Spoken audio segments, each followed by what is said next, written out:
Alrighty, everyone, welcome back to the Rare Petro podcast. And if you're tuned in on YouTube, thank you very much. Good to see you again. And you're definitely going to enjoy this episode much more than the people who are just listening, because you will get to see the visuals and all the fun stuff that pops out throughout the episode. Now, that's not to say those of you who are just listening, you're fine.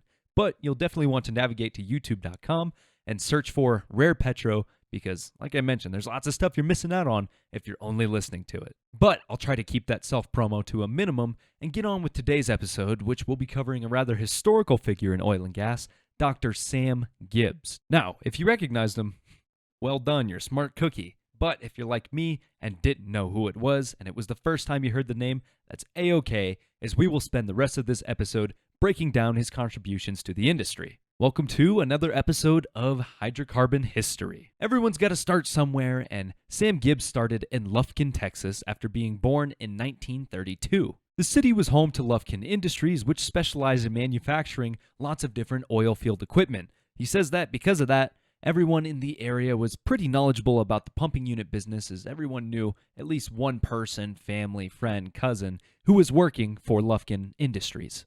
He himself simply wanted to become a cattle roper, but his father pushed him to be more like his cousin, who went to A&M to become an engineer. In a compromise, Sam agreed that he would go to A&M, but he would have to bring his roping horse along too.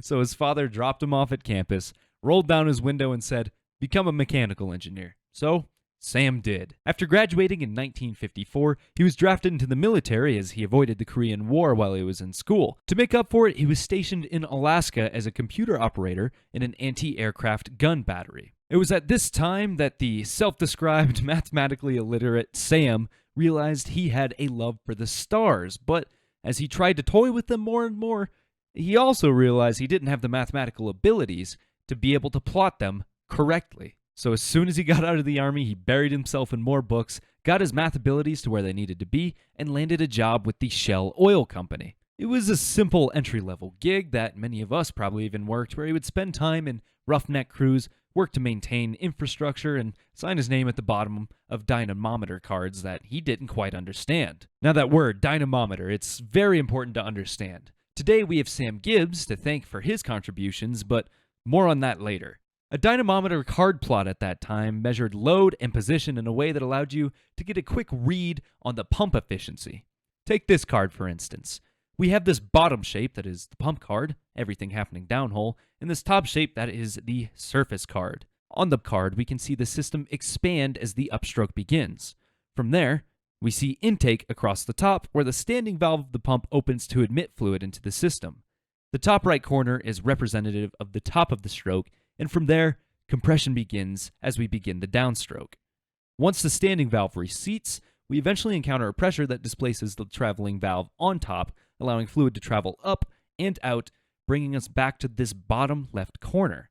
This is a very brief overview to give you a general idea of how the card works. Back then, you would typically just plot load versus stroke length, but thanks to Sam Gibbs, we can now plot both of those things with respect to time, and this was just a brief little sort of introductory, if you will, to get you up to speed on these things. But if you'd like to understand more about how these cards work, I've linked a little short course below that Sam Gibbs even reached out to help correct himself. Now, back to the history. Shell ended up sending Sam back to school to study mathematics, and once he returned, he was part of a research team for rod pumping research. One of Sam's bosses, Bob McKinty, had a love for rod pumping and always fought hard to get funds for his research team. At the time, people weren't super impressed with rod pumps. I mean, it was perceived as an old, outdated technology. The Chinese had been using it for hundreds, if not thousands of years in a more rudimentary way to bring water out of wells and to the surface in the way that we do with oil. Still, the program was able to receive a little bit of money, and now Sam was on the team. With his fresh PhD from Rice University, he hit the ground running, working on different mathematical models using computers. This laid the groundwork for the Shell diagnostic technique, which would later evolve into something incredibly revolutionary. Before that, though, things began to stagnate. At a time, Sam was the head of drilling research and was even later transferred to a management position, but he hated it. While he did like serving as a team lead to a bunch of mechanical engineers, much of his job was taking care of the region's vacation time scheduling and other seemingly mundane tasks. His ideas were receiving less and less attention, and his research seemed to come to a halt. That's when he reevaluated his career. So he decided to take a teaching gig at the local University of Texas, Austin.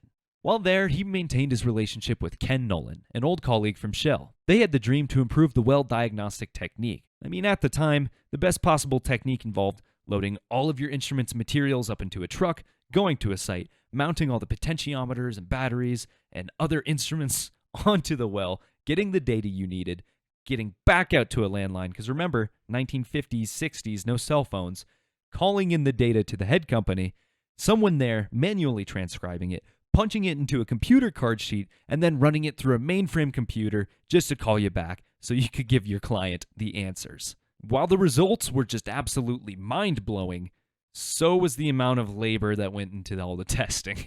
There was no real commercial use because it would be way too costly to send out that whole team to conduct all of this work on a single well. Sam wanted to use his diagnostic technique that he started research on with Shell in order to bring computers straight to the site, run the test, and immediately hand over a card with data to the customer. He called up his old friend at Shell, Ken Nolan, told him about his new company, Nabla Corporation, and asked if he was interested.